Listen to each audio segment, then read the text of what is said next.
morning students. So now today we'll see experiment 7, that is pneumatic trainer kit.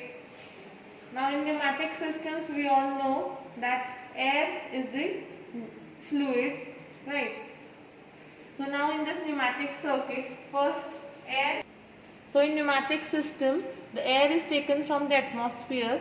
This is a compressor which will compress the atmospheric air, and this compressed air, this will be given to this FRL unit. This FRL unit is nothing but filtration, regulate and lubricate.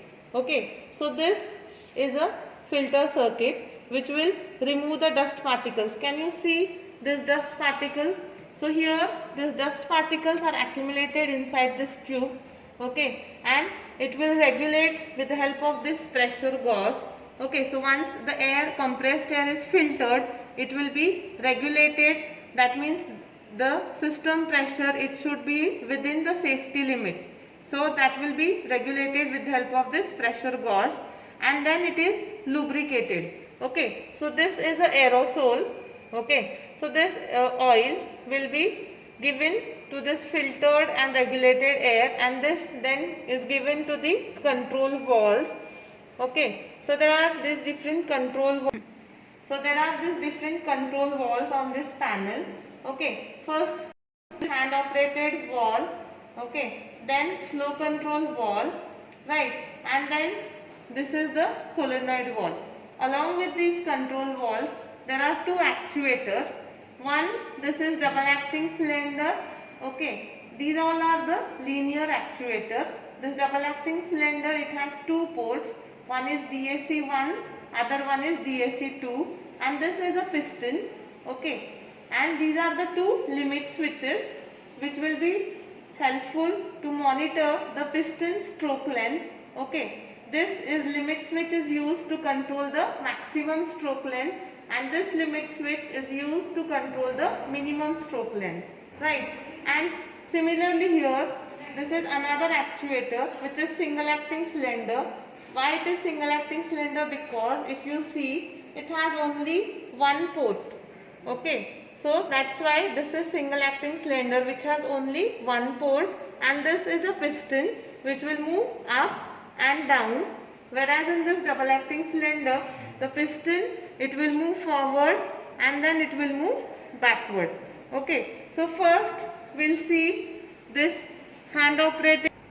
So now we'll see pneumatic system experiment using hand operated valve. Okay, so this is a hand operated valve which has this three ports, right? HOV1, HOV2, HOV3, which is being connected to the double acting cylinder. Okay, so first we'll see the connections, how we have to make the connections. Connect this is the FRL unit, okay, of this lubricated air. This is IS port which we have to connect it to HOV3. IS we have to connect it to HOV3. Then HOV1 connected to DAC1, HOV2 connected to DAC2. Okay, now we'll see the connections. So this is FRL unit. Output of this is IS, which we have to connect this to HOV3. So just what you have to do, this is a pipe and this is a hose. Just you have to press inside. So this is done. But while removing, how you have to remove? Here, are you able to see this small blue color ring is there? Okay, so this blue color ring, you have to press it inside and then hold this wire in another hand and just pull it out. Okay, so while removing, how you have to remove? You have to just press this blue color ring inside and then just pull this wire out. Okay, I will show it again. So while putting the connection here, just you need to insert in the socket and press inside. So this is done. So IS, you have to connect it to HO3. Okay, then DAC1, this DAC1 you have to connect it to HOV1. So here connect this to HOV1. Now this DAC2, this we have to connect it to HOV2. Okay, so just press it inside. So these are the connections, and this is the hand operated valve which we have to lift it up for forward movement, then neutral, and then press it down. So this is the 3 positions. Okay, 1, 2 and this 3. Okay, we'll start this. So before we start, what we have to do, here is the power supply. We have to switch it on. Once I switch it on, compressor, it will start.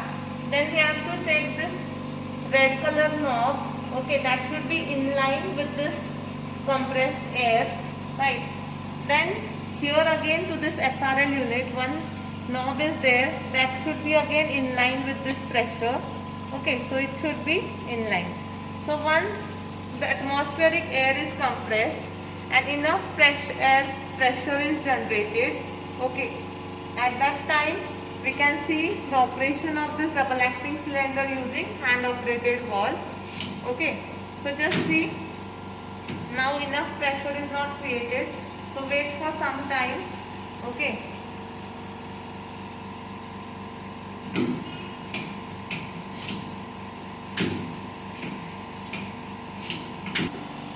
now we'll see the working of this double acting cylinder using hand operated valve. This is neutral, piston won't move forward neither backward. Now when I lift this up, now we'll see the working of this hand operated valve. Okay, neutral, then piston will move forward. Okay, then again neutral and then backward. So this is how the working of double acting cylinder using hand operated valve.